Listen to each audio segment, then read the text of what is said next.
What's up, guys? Welcome back to Newswave. Well, we finally got an update for that Nintendo Switch Flash Cartridge, the Mig Switch, when it comes to backing up your games through way of a hardware dumper. They did this through an update on their website, giving us a picture and everything of the device, and we'll go over that here today.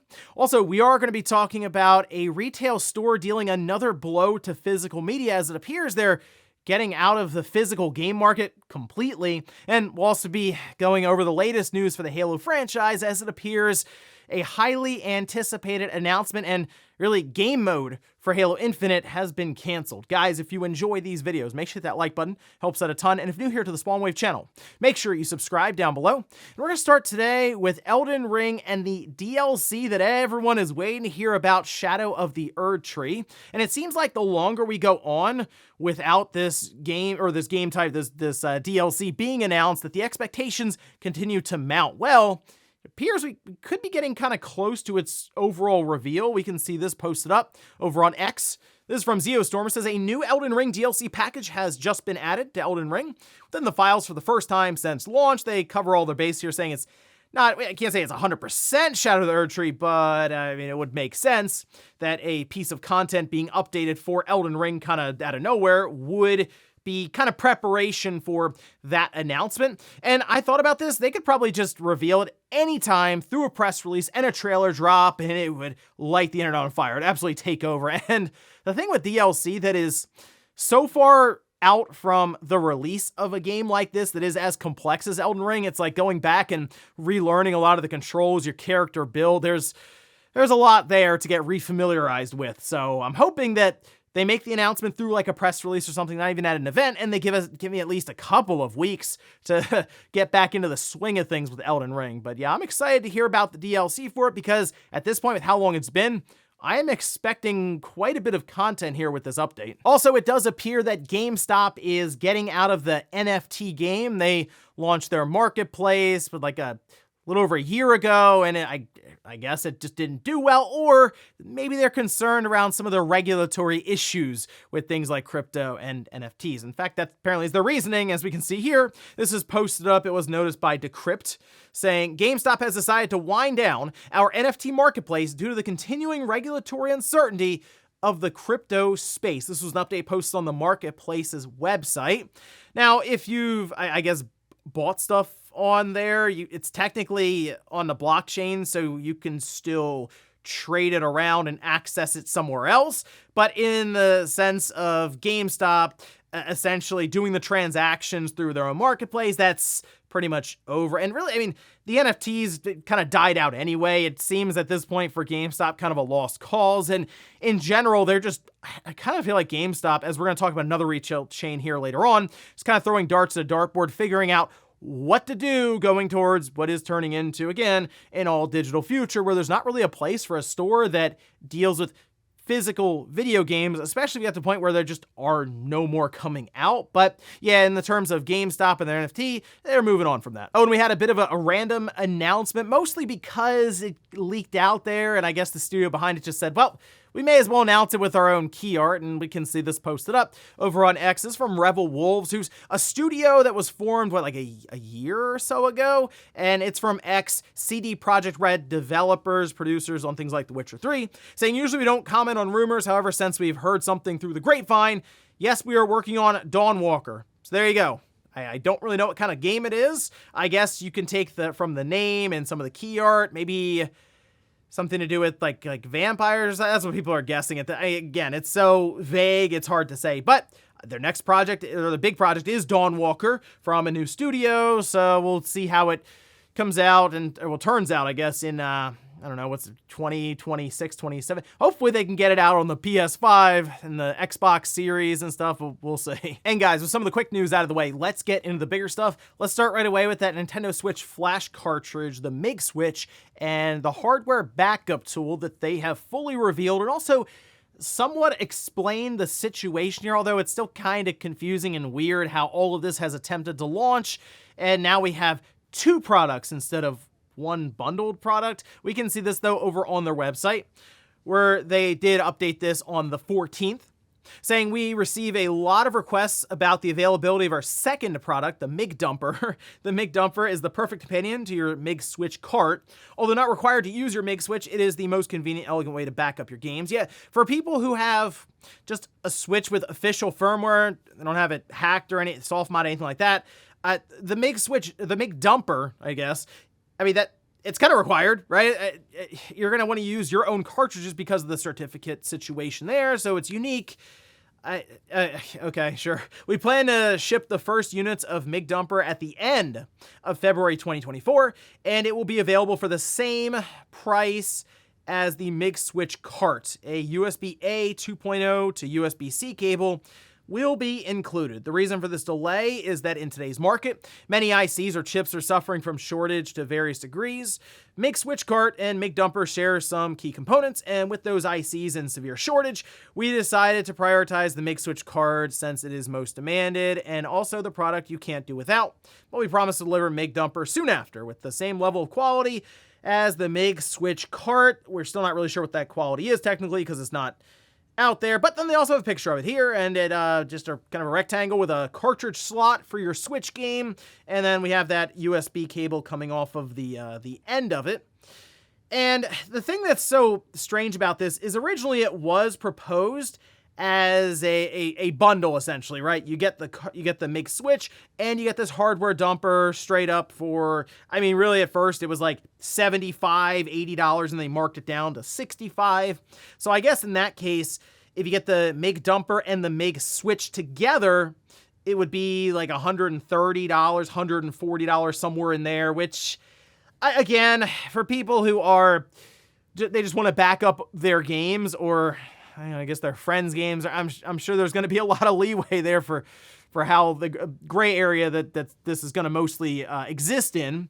It'd probably be worth it for them in that regard, but still, it's odd because this would mostly be marketed towards people who do not have hacked Switch systems, because if you do, you know, you could just drop it on your SD card and play it there. You don't need this Mig Switch cartridge. So that's the thing that's kind of weird to me, is it's strange to release it in this order. I would just have waited, made sure they're both available, and then, yeah, come up with some sort of bundle pricing for it that makes sense and just be one cohesive product, because I still think that cartridge needs the dumper alongside of it. And now people are telling me they're having a hard time getting refunds, and it's just so scattered currently because the Mig Switch, or the Mig Switch website doesn't want to sell it themselves. So it's not a great launch right now, pretty messy. Again, I would kind of hold out and wait to see how all this turns out, since, well, the Flash Cart's supposed to be making their way out to people this month, so we have a couple more weeks left. And then in February, we'll see the cartridge dumper, the Mig Dumper, make its way out there. So I would sit tight, see how all of this works out, since I'm sure there'll be plenty of people on YouTube looking into this and seeing how it all works. Next up, let's talk about a sizable retail chain in the UK called Game that will be ending their game trade-in program. Now, this, of course, is pretty much vital to the existence of any video game store at this point, and it goes back, obviously, to like the beginning of these retail stores, with their business strategy being take games on trade-in for new games and then resell those old games for a significant profit over the very thin margin that you'll see with any new titles that come out. Well, we can see this posted up by Eurogamer. Says that Game, the UK's biggest high street video game retailer, will no longer allow customers to trade in physical video games from next month. Now, their sources are basically staff within Game, and I assume what happened was, like, the point of sale typically at these different retailers will have some sort of startup memo or emails that go out that you can read on those computers, and I probably marked it as February 16th, as they say here, to end any trade-ins. So don't take any more games in as of February 16th. So you have a month, technically, if you want to do trade-ins, and I guess accrue store credit. But I will point out, if a store, a chain like this, is ending any kind of trade-in program, to me, that signals that they're just getting out of games in general, because the only reason we would buy new games back in the day is to attract trade-ins. That's where the money would really be made, not on new games. And it's not any different for major retail chains. Even in this case, for Game, they have 240 stores. you're still making like wafer thin margins on those new titles. So why would you still order those games, stock them, all the effort and logistics that go into cataloging them and making sure they're all set up on the store shelves? Again, you're taking up retail space, and it appears that game is going more towards board games, pop figures, toys. I mean, technically game still works in that regard, like the title of the retail store. You go in there still expecting to buy games, and it doesn't necessarily have to be video games, but that's just kind of the way it is now, and the way that everything is kind of working out right now in this space. It's going further and further away from physical media and physical games. So I don't know when we'll get to that point with GameStop, although every time I go in there, it does seem like they're getting more and more stuff that's not video game related. Like half the store is statues and all kinds of like accessories and knickknacks and stuff from different animes and that sort of thing. It's not really as big of a video game store as I remember from the 360, the PS3, even the early PS4 and Xbox One days. Let me know what your experiences have been going into a GameStop, or in this case, a game in the UK, and if this makes sense hearing that they are ending their trade-in program. Next up, let's talk about Halo Infinite, and unfortunately how a highly anticipated mode for the game has been canceled. At least this is according to Xbox Era, and it was noticed by Eurogamer. We can see this posted up once again, where they say the mysterious long-rumored Halo Battle Royale project from series co-developer Certain Affinity is no longer in development, a new report has claimed. This was on the Xbox Era podcast with Special Nick mentioning this, saying the codenamed Project Tatanka had seemingly been canceled. And of course, you know me, as soon as I heard this yesterday, I started going around looking, talking, and yeah, this is a weird one. It apparently has been updated in a while behind the scenes, and I'm trying to figure out what happened here. So if I had to try to read the room on this one, Certain Affinity, I think, was probably making something really cool in the regard of it being a Battle Royale mode, sure, but kind of their own spin on it. Not going to match up one-to-one with what you've seen with PUBG, Fortnite, anything there, right?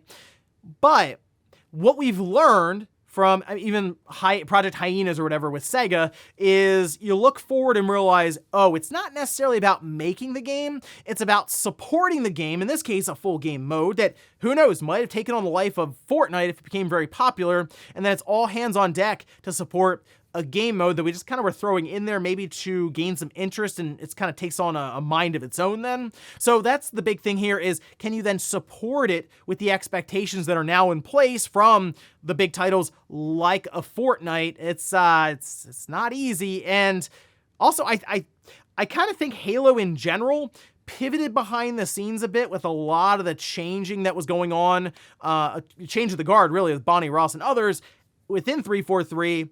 I kind of feel like they are making the next Halo, as has been alluded to, and Halo Infinite will be more of a footnote or something they've learned from, and I almost wonder if they're working to make the next Halo game to launch that new Xbox generation that's been talked about being in 2026. Maybe they will be able to line up a new Halo game alongside of it, and then they move on from Halo Infinite, and if they had come out with this Battle Royale, it would have kind of kept them with Halo Infinite for the foreseeable future. That's the best thing I can read here, because Certain Affinity is headed by people who worked on Halo 2 online back in the day and that sort of thing. So maybe they are brought on board with the next Halo and they're trying to get it right this time. But with Halo Infinite, it's gotten better. If they had launched in this state, I think things would have gone way, way better than they did, although it would be hard to be worse technically. And that first impression absolutely crushed the game. So hey, onward to the next Halo game, and maybe that is where there's a form of this Battle Royale turns up day one this time. And in our last bit of news, let's talk about Mario Rabbids Sparks of Hope and how Ubisoft kind of buried it a bit when they discussed its holiday performance. This was in like early 2023 when they talked about this, and how it didn't meet expectations that were set, which they probably had to compare it to Kingdom Battle, obviously, and that did way better, I think, than any of us expected. It hit over 10 million copies sold. So when Sparks of Hope comes out and it just doesn't reach what they were looking for, a lot of disappointment, but it appears through way of, you guessed it, with Ubisoft, discounts, it is back on track. That's according to VGC. You can see this is posted up over on the website, where they say a year after being branded a flop, Ubisoft's Mario Rabbids sequel, Sparks of Hope, has racked up nearly 3 million sales. Now, Ubisoft did reflect a bit, Izguillermo did, saying, you know, if we had held on to this, and it was a launch title for Nintendo's next system, it probably would have done better. And yeah, I would say so. In fact, I mean, the game looks pretty good on the current hardware. They probably could have pushed that a bit further, or maybe the frame rate would have just been a straight up 60 frames, or they would have been able to tap some of the technology that Nvidia, I'm sure, is going to be packing into Nintendo's next system. But really the big thing is they would have been there with a less to choose from, right? Like, it tends to be launch titles for these different platforms maybe sell higher than you would expect, or higher than they would later on in the life when there are thousands of games to... Look at the Switch's eShop. It is ridiculous sometimes. Things just get buried. So in that case, if they had held on to it, and even if it went up against, say, a 3D Mario or a Metroid Prime 4 or a Donkey Kong, it still would have been able to stand out as something to buy for your new system for the holidays, especially with how, I'm sure, how much hype and momentum will be behind Nintendo going into the holidays for 2024, we'll say, with the new system. Yeah, Sparks of Hope probably would have performed significantly better at full price, maybe even at $70. So some reflection there, I'm sure, by Ubisoft, but who knows, maybe they'll just release a complete edition or something and still try to be there for the console launch. But at least at this point, seems like it's back on track, at least for number of units sold. They did kind of drop it to like $15 to get there, but hey, they got there. And before we go to the comment of the day, we're taking a look at the poll that I posted up yesterday. We ask, do you trade in video games to get new ones? Okay, 4% say yes, I trade in games all the time. 18% say yes, but not as much as I used to. 66% say no, I don't trade in any games. Then just 12% are just digital. They don't buy physical games anymore. That's the big thing there, is if you look around and realize, wow, we're doing this trade-in program, but no one's really trading stuff in. Even if it's just because people want to hold on to their physical games for collectors' purposes, whatever, to these big companies, these big retailers, that space that they're reserving for what they feel like should be a very profitable section of their store, that's just not, because they just don't have the inventory for it. So that's something else you can figure here. Or even they see the writing on the wall. It's like all these publishers are just moving away from physical media. They have to look 5-10 years in the future. Well, we got to start reestablishing ourselves as a board game establishment or a pop figure establishment, or you can come here and buy statues. Kind of feels like that's what maybe Game is trying to do now. So I do see this as, once again, another blow to physical media. And look, even if the publishers or the platform holders aren't ready to get out of the physical games stuff, retailers might say, you know what, it just doesn't work for us anymore, and they're going to kind of force their hand a bit on it. Just wait and see if GameStop ever says this, because if they do, that is definitely a signal for the end. And we'll finish up with the comment of the day, as you're seeing here. This is from Doug, who says, for Final Fantasy 17, it would be awesome to have a job system again, or some type of different level system to make the party more unique. That, I think, is one of the big things. I know people talk about the combat or the visuals. I think back to, like you mentioned, the job system, which was a really big deal back then. Even materia was pretty big. I still remember the sphere grid as being like this incredible idea. It's like, wow, okay, you're moving around a grid. And if you get like the international version or something, you have much more freedom to build your characters out. That's sort of I guess the creativity I would like to see, is the progression for your characters. Come up with something that felt as unique as the sphere system for the next Final Fantasy. But we'll see if they want to go in that direction, because really 16 just felt so bland when it came to customizing and building up your character. Let's get weird and wacky like we did with the sphere grid for Final Fantasy 17. When that's ready to come out in like 2030 or something. Ladies and gentlemen, that's going to do it here for Newswave. If you enjoyed this video, guys, hit that like button. If not, hit the dislike. Leave comments down below about everything we talked about here today. There's Game moving away from their trade-in program. Do you think that signals the end for them just carrying physical video games altogether? And then also, what about the Mig Switch Dumper, the Mig Dumper? Are you still looking into this flash cartridge, or is it just giving off all these weird signals of uncertainty right now? Thanks, guys, for watching, and I'll see you next time.